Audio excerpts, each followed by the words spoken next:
Hello everyone. ಇವತ್ತಿನ mini ವ್ಲಾಗಲ್ಲಿ ನಾನು ನನ್ನ ಮಗಳ ಬಗ್ಗೆ ಆಗಿರುವಂಥ ಒಂದು ವಿಡಿಯೋನ ಅಪ್ಲೋಡ್ ಮಾಡ್ತಾಯಿದ್ದೀನಿ.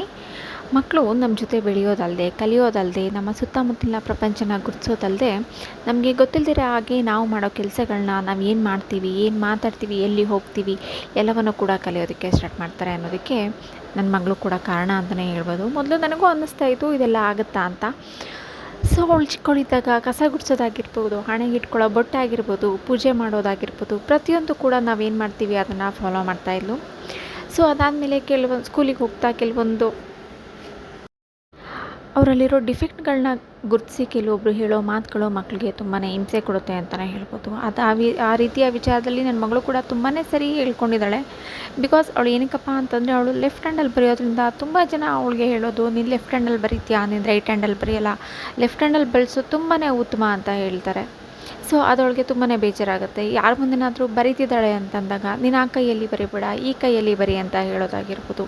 ಅವಳು ಎಲ್ಲರೂ ಕೂಡ ಲೆಫ್ಟ್ ಹ್ಯಾಂಡಲ್ಲಿ ಬರೀಲಿಕ್ಕಾಗೋದಿಲ್ಲ. ಸೊ ಇವರು ಕಂಟಿನ್ಯೂ ಆಗಿ ಅದನ್ನೇ ಮಾಡ್ತಾಯಿದ್ದಾರೆ. ನಾವು ಎಷ್ಟೇ ಹೇಳಿದ್ರು ರೈಟ್ ಹ್ಯಾಂಡ್ಗೆ ಸ್ವಿಚ್ ಆನ್ ಆಗ್ತಿಲ್ಲ ಅಂತಂದರೆ ಅದು ದೇವರು ಅವ್ರನ್ನ ಸೃಷ್ಟಿ ಮಾಡಿರೋ ರೀತಿಯೇ ಹಾಗೆ ಅಂತಲೇ ಅಂದ್ಕೋಬೇಕು.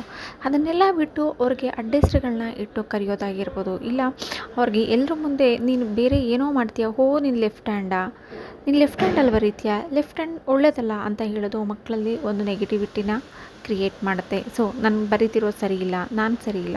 ಅವ್ರೇನಾದ್ರು ಮಾಡಬೇಕು, ಅವ್ರಿಗೇನಾದ್ರು ಮಾಡೋದು ಮನಸ್ಸಲ್ಲಿದೆ ಅಂತಂದ್ರೂ ಮಾಡಲಿಕ್ಕೆ ಮುಜುಗರ ಪಟ್ಕೊತಾರೆ. ಏನಕ್ಕಪ್ಪ ಅಂತಂದರೆ, ನಾನು ಮಾಡ್ತಿರೋದು ಸರಿ ಇಲ್ವೇನೋ ಅಂತ ಒಪಿನಿಯನಿಂದ.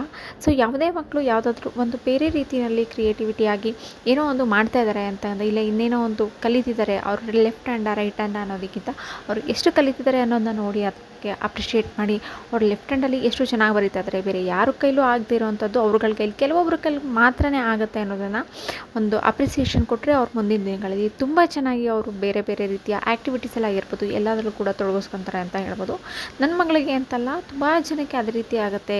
ಏನು ಕಲರ್ನ ನೋಡಿ ಆಗಿರ್ಬೋದು, ಇಲ್ಲ ಬೇರೆ ಅವ್ರೇನು ಬರೆಯೋದಾಗಿರ್ಬೋದು, ಅವ್ರು ಕೂತ್ಕೊಳ್ಳೋದು, ನಿಂತ್ಕೊಳ್ಳೋದು, ಪ್ರತಿಯೊಂದನ್ನು ಕೂಡ ಬೇರೆ ಬೇರೆ ರೀತಿಯಾಗಿ ಹೇಳೋದು. ಏಕೆಂದರೆ ಯಾರೂ ಕೂಡ ಆ ರೀತಿ ಆಗಬೇಕು, ಅದೇ ರೀತಿಲಿ ಬರೀಬೇಕು ಅಂತ ಯಾವ ಪೇರೆಂಟ್ಸ್ ಆಗಿರ್ಬೋದು, ಇಲ್ಲ ಮಕ್ಕಳೇ ಆಗಿರ್ಬೋದು ಡಿಸೈಡ್ ಮಾಡ್ಕೊಂಡಿರೋದಿಲ್ಲ. ಟೀಚರ್ಸು ಕೂಡ ತುಂಬ ಜನ ಹೇಳ್ತಾರೆ, ಕರೆದು ನಿಮ್ಮ ಮಗಳು ಸ್ವಿಚ್ ಆನ್ ಆಗ್ತಾಯಿಲ್ಲ ರೈಟ್ ಹ್ಯಾಂಡ್ಗೆ ಅಂತ ಹೇಳ್ಬಿಟ್ಟು. ಆ ಥರದ ಟೈಮಲ್ಲೇ ನಾವು ಕೂಡ ಲೆಫ್ಟ್ ಹ್ಯಾಂಡ್ ಇದ್ದರೆ ಕಂಟಿನ್ಯೂ ಮಾಡಲಿ ಅಂತೇಳಿ ಹೇಳಿದ ಮೇಲೆ ಅವರು ಲೆಫ್ಟ್ ಹ್ಯಾಂಡಾಗಿ ಕಂಟಿನ್ಯೂ ಮಾಡಲಿಕ್ಕೆ ಶುರು ಮಾಡ್ತಾರೆ ಅಂತ ಹೇಳಲಿಕ್ಕೆ ಇಷ್ಟಪಡ್ತೀನಿ.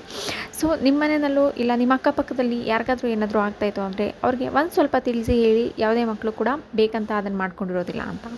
Thank you all.